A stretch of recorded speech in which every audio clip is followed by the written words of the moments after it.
कितना बदला Gujarat. DD conclave में एक बार फिर आपका स्वागत है। हम लगातार जो है गुजरात के खासकर सौराष्ट्र के मुद्दों की बात कर रहे हैं और जब सौराष्ट्र और कच्छ की बात होती है तो सौराष्ट्र और कच्छ जो है ये खास करके कच्छ की अगर मैं बात करूं तो ये वो इलाका है जहां पर भुज में जब भूकंप आया था करीब 2 दशक पहले तो पूरी तरह से बर्बाद हो गया था। लेकिन गुजरात के लोगों की जिजीविषा देखिए, गुजरात के युवाओं की ताकत देखिए कि उन्होंने कच्छ को एक बार फिर से खड़ा कर दिया। पर सवाल यह है कि राजनीतिक रूप से अगर कच्छ और हम सौराष्ट्र और कच्छ की बात करते हैं तो बीजेपी यहां पर ट्रेडिशनली जो है हमेशा से पिछले कह सकते हैं लगभग 3 दशक से बीजेपी हमेशा आगे दिखी है। बीता अगर विधानसभा चुनाव देखते हैं तो उसमें बीजेपी के सामने दिक्कतें जरूर आई थी, लेकिन कुल मिलाकर जो है देखें तो इस बार बीजेपी की ताकत सौराष्ट्र और कच्छ में एक बार फिर लग रही है, क्योंकि अगर गुजरात को जीतना है तो सौराष्ट्र और कच्छ में अपनी खोई जमीन को एक बार फिर से हासिल करना होगा। और इस खोई जमीन को हासिल करने के लिए युवाओं का क्या रोल हो सकता है, युवाओं की क्या भूमिका हो सकती है, युवा वोटर्स को बीजेपी कैसे जोड़ेगी, इन सब पर चर्चा करने के लिए हमारे साथ इस वक्त जो है प्रशांत कोराट जी मौजूद हैं। बीजेपी युवा मोर्चा के अध्यक्ष हैं। तालियां बजाकर स्वागत कीजिए प्रशांत कोराट जी का। एक युवा चेहरे, गुजरात के उभरते हुए जो है यहाँ के राजनेता। प्रशांत कोराट जी, सबसे पहले तो बहुत बहुत स्वागत आपका। अगर हम कच्छ की बात करते हैं, कच्छ का चुनावी रण कैसे होगी, भाजपा की जीत, भाजपा सफल कैसे होगी, तो कच्छ को लेकर के, सौराष्ट्र को लेकर के यहां पिछली बार आप लोगों ने कुछ जमीन खोई थी, अगर सीटों के अनुपात में देखें तो कांग्रेस यहां आगे बढ़ गई थी। इस बार क्या स्ट्रैटेजी है आपके पास कि आप फिर से जो है यहां पर अपनी खोई जमीन हासिल कर सकें? कच्छ में 5-6 विधानसभा सीट है और कच्छ हमारे लिए बहुत महत्वपूर्ण जिला भी है। इस बार पार्टी ने अनुभवी कार्यकर्ता को टिकट दिया हुआ है और पिछले बार जो विधानसभा में हमने जो सीट हारी थी, विधायक भी भाजपा में आके फिर अभी भाजपा से ही चुनाव लड़ रहे हैं प्रद्युमन सिंह। तो 6 विधानसभा में कच्छ, आपने जैसे कहा कि 2001 में भूकंप आया, उसके बाद अभी 2022 में इस 21 साल के पीरियड में कच्छ का इतना विकास हुआ है, कभी कल्पना नहीं की थी। आज पूरे विश्व में कच्छ सबसे ज़्यादा विकसित डेवलपिंग एरिया है। इसलिए डेवलपमेंट के मद्देनज़र और कच्छ में इतनी रोजगारी भी मिल रही है सबको, बाहर से भी इतना फ्लो हो रहा है लोगों का, साथ में किसान, इंडस्ट्रीज़, और सबसे बड़ा है कि वहाँ पर 2 बड़े बड़े पोर्ट आए हुए हैं, मुंद्रा पोर्ट और कंडला पोर्ट। तो इसके कारण भी डेवलपमेंट बहुत ज़्यादा आ रहा है कच्छ में, और साथ में कनेक्टिविटी भी कच्छ की इतनी ज़्यादा हुई है। इस सबको ध्यान में रखते हुए और हमारे देश के सम्मानीय प्रधानमंत्री श्री नरेंद्र मोदी जी का कच्छ सबसे प्रिय जिला रहा है, इसलिए कच्छ के लोग भी नरेंद्र मोदी जी को इतना प्यार करते हैं। आज पूरे विश्व में नरेंद्र मोदी जी एक विश्व नेता के रूप में प्रस्थापित हुए हैं, तो स्वाभाविक रूप से कच्छ के लोग भी मोदी जी के नाम पे भारतीय जनता पार्टी को वोट करेंगे और 6 की 6 विधानसभा भारतीय जनता पार्टी जीतने वाली है। जब आप कच्छ की बात करते तो शायद मेरे ख्याल से अगर हम बात करें तो कच्छ की, तो कच्छ देश का शायद सबसे बड़ा जिला, अगर मैं गलत नहीं हूं तो। लेकिन एक बात ये भी आती है कि जब आप युवाओं की बात कर रहे हैं, खास करके कह रहे हैं कि वहां पे काम हुआ, तो युवाओं की बात करते हैं तो गुजरात के संदर्भ में मैं कह रहा हूं, पेपर लीक का मामला जो है बार बार विपक्ष के लोग उठा रहे हैं, कह रहे हैं 5 साल में 25 पेपर लीक हुए और उसके कारण युवाओं को जो रोजगार मिलना चाहिए था, जो नौकरियां मिलनी चाहिए थी, वो भी नहीं मिली। तो क्या कच्छ में, सौराष्ट्र में, राजकोट में ये सब मुद्दे क्या आपको परेशान कर रहे हैं? रोजगारी यानी सिर्फ सरकारी नौकरी, उसको रोजगारी नहीं मान सकते। और सरकारी नौकरी भी देश के प्रधानमंत्री से जब गुजरात के मुख्यमंत्री थे तब उन्होंने सरकारी नौकरियों पर जो बैन लगा था वो हटाया। उसके बाद सरकारी नौकरियां गुजरात सरकार में कॉम्पिटिटिव एग्ज़ाम शुरू हुई और युवाओं को रोजगारी मिलने लगी सरकार की ओर से। लेकिन आज गुजरात नंबर 1 पूरे देश में राज्य है जो सबसे ज़्यादा एक्सपोर्ट कर रहा है। गुजरात में औद्योगिक विकास इतना हो रहा है कि बाहर से इतने लोग यहाँ रोजगारी लेने के लिए आ रहे हैं। आप कोरोना का समय देख लीजिए कि पूरे देश में गुजरात से ट्रेन भर भर के बाहर दूसरे राज्य में गई।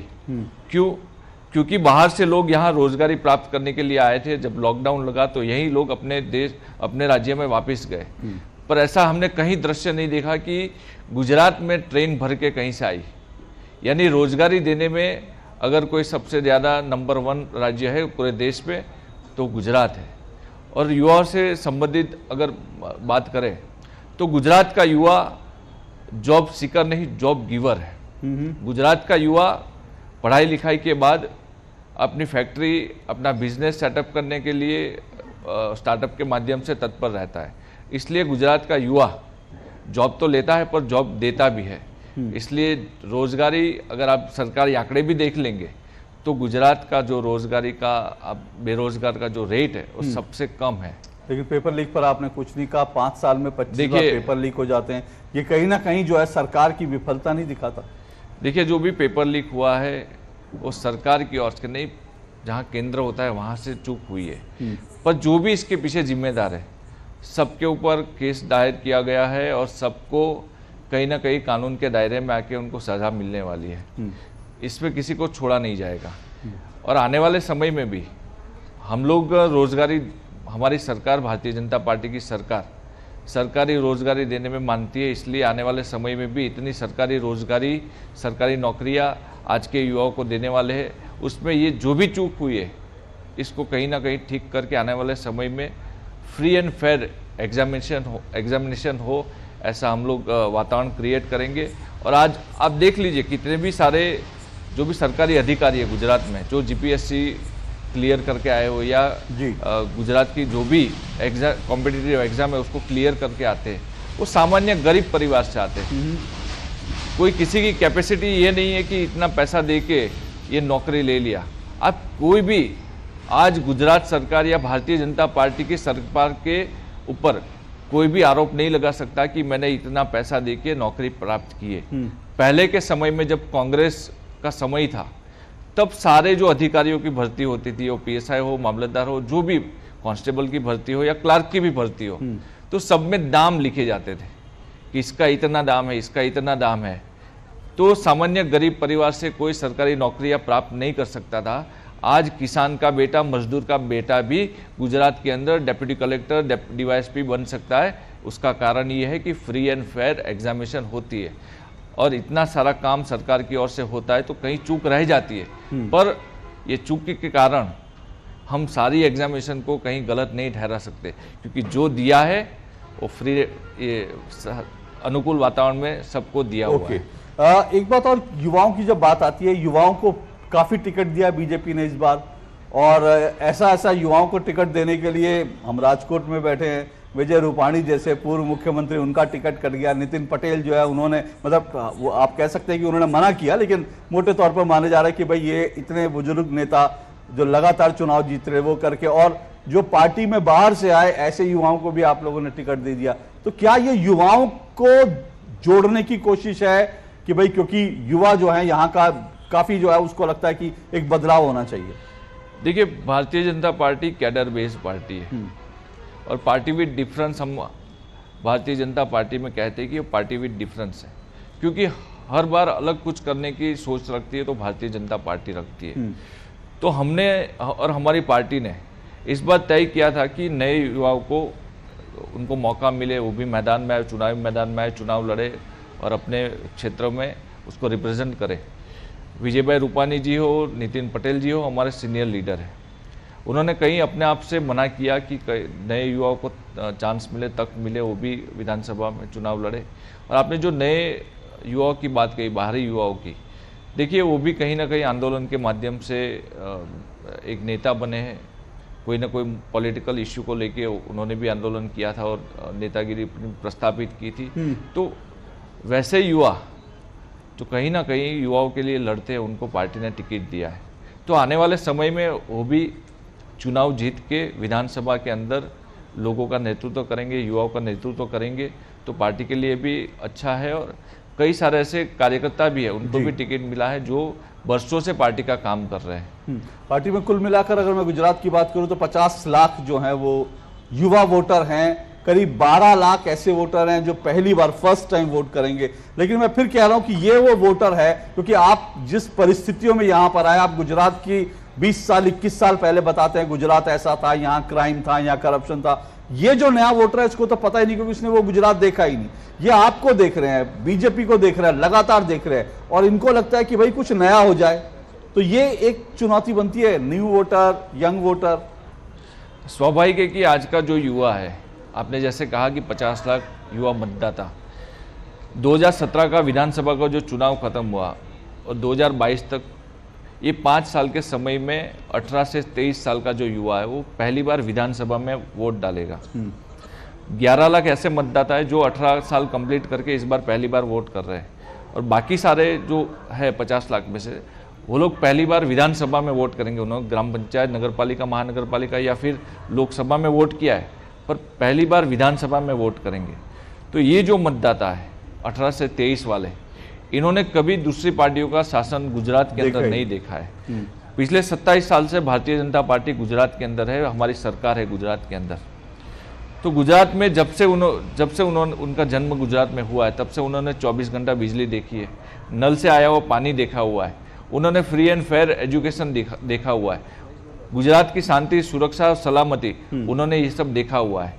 तो उनको भी हम जाते हैं, उनको पहले हमारी बुकलेट बनी हुई है वंदे गुजरात, उसमें 27 साल पहले का राज गुजरात के अंदर, 27 साल पहले की सरकार ने क्या किया, उस समय क्या होता था, उस समय का न्यूज़ कटिंग का जो पेपर है वो सब कुछ उसमें कंपैरिजन वाली बुकलेट हमने बनाई है। युवाओं के पास हम जाते हैं, जो फर्स्ट टाइम वोटर है उनको मिलते हैं, उनको कंपैरिजन दिखाते हैं कि 27 साल पहले गुजरात की क्या स्थिति थी। गुजरात में आए दिन दंगे होते थे, गुजरात में आए दिन लूटपाट होती थी, किसान की जो खेत की उपज है वो घर तक नहीं ले सकता था। ये सब बात उनको जाके बताते हैं। पहले के समय में कितनी कॉलेजें थी, अभी कितनी कॉलेजें हैं, पहले इंडस्ट्रीज में क्या था, पानी का कैसा था, सब कुछ बात उनको बताते हैं। उनको भी नरेंद्र मोदी जी के ऊपर विश्वास है, उनको भी देश के प्रधानमंत्री के ऊपर अपना अपूर्व विश्वास है। इसलिए गुजरात के युवा मोदी जी को अपना आइडल मानते हैं, रोल मॉडल मानते हैं। इसलिए गुजरात का युवा भारतीय जनता पार्टी के साथ रहेगा, और इस बार गुजरात के युवाओं के माध्यम से ही भारतीय जनता पार्टी चुनाव जीतेगी। चलिए सर, प्रशांत कोराट जी का दावा है कि गुजरात के लोग नरेंद्र मोदी जी को अपना युवा, अपना मॉडल मानते हैं, नरेंद्र मोदी जी को की तरफ देखते हैं और उनकी तरह जो है उनको अपना मॉडल मानते हैं। तो अगर ऐसा वास्तव में है, युवाओं का वोट इतनी बड़ी तादाद में जैसा प्रशांत कोराट जी दावा कर रहे हैं वो होते हैं, तो बीजेपी जो है उसके लिए आसान हो जाएगा कच्छ में, सौराष्ट्र में अपनी खोई जमीन को पाना। लेकिन अल्टीमेटली चुनाव के दिन जनता के मन में क्या है, जनता के मुद्दे क्या है, ये जनता तय करेगी, और उसके लिए हमें इंतजार करना पड़ेगा जनता के फैसले का। बहुत बहुत शुक्रिया प्रशांत कोराट जी आपका आने के लिए, और बहुत बहुत शुभकामनाएं आपको, और आप राजनीति में अभी खूब आगे बढ़ें। इन शुभकामनाओं के साथ बहुत बहुत शुक्रिया।